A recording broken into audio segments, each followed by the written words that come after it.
Gênesis, capítulo 50. José se atirou sobre o pai, chorando e beijando o seu rosto. Ele deu ordem aos médicos que estavam ao seu serviço para embalsamarem o corpo do seu pai, e assim eles fizeram.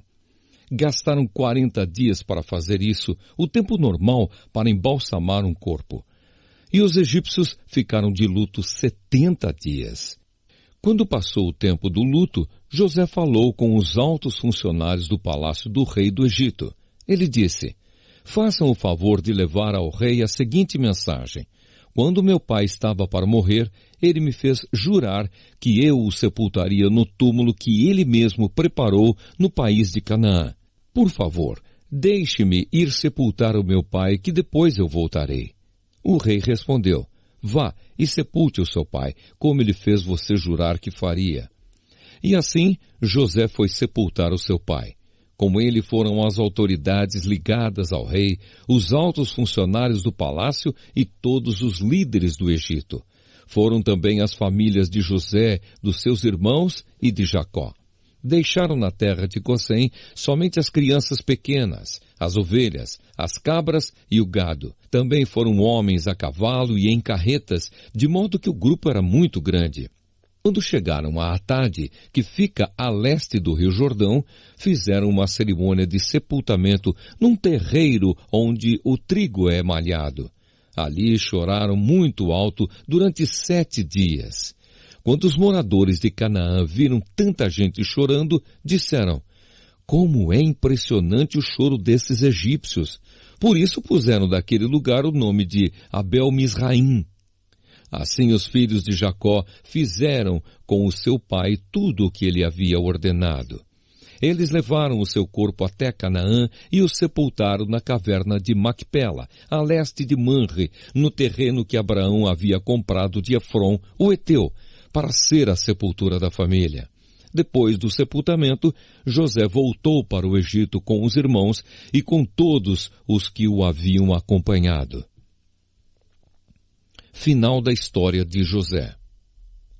Depois da morte do pai, os irmãos de José disseram: talvez José tenha ódio de nós e vá se vingar de todo o mal que lhe fizemos. Então mandaram dizer a José: antes que o seu pai morresse, ele mandou que pedíssemos a você o seguinte: por favor, perdoe a maldade e o pecado dos seus irmãos que o maltrataram. Portanto, pedimos que perdoe a nossa maldade, pois somos servos do Deus do seu pai. Quando recebeu essa mensagem, José chorou. Depois os próprios irmãos vieram, se curvaram diante dele e disseram: aqui estamos, somos seus criados. Mas José respondeu: não tenham medo, eu não posso me colocar no lugar de Deus. É verdade que vocês planejaram aquela maldade contra mim, mas Deus mudou o mal em bem para fazer o que hoje estamos vendo, isto é, salvar a vida de muita gente. Não tenham medo, eu cuidarei de vocês e dos seus filhos. Assim, ele os acalmou com palavras carinhosas que tocaram o coração deles. José ficou morando no Egito, ele e a família do seu pai. José viveu 110 anos e chegou a ver os netos de Efraim.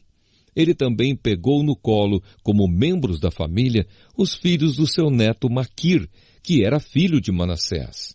Certo dia, José disse aos irmãos: eu vou morrer logo, mas estou certo de que Deus virá ajudá-los e os levará deste país para a terra que ele jurou dar a Abraão, a Isaque e a Jacó.